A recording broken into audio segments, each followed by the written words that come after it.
ai ngarang kyang mai bung makhongi sigi thau thoi be mafam sida ai dukan hamjabane ai ngasai gi yunam sa ta hai ai ibung ni ai masan pi ni aduga ngarang gi thau si taseng na aina kalamdra ai ibung ngarang si ba ngarang ni mi amada bu mi aduk ya mana changgalaga fu ba ji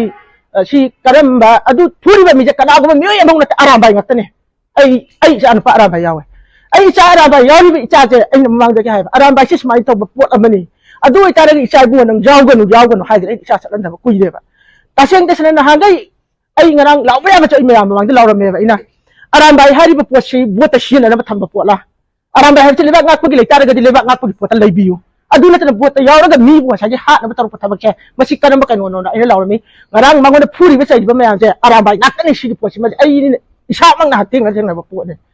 aduga nga sai ai gi sai ta gi ji isa aramba yaw isa je aramba hari ba mi je khoi kan na ba oiram re ina le ba kan na ba oiram re ba mi je ji oiram re ba ai shi har kan ai hati ga ka jogo da gi si ai kan dra aduga nga sai gi ai cha ju ai aramba yaw han ja ning dre ba ji aramba si yaw da ba ma ta mo na mo kai to ai kan de ba akhoi kan ni ne thonglai ba moi na akhoi da changgel ga akhoi yut ke har ga akhoi kamani hing koi no ba si ji ne akhoi ai na ma am da ji ning ba je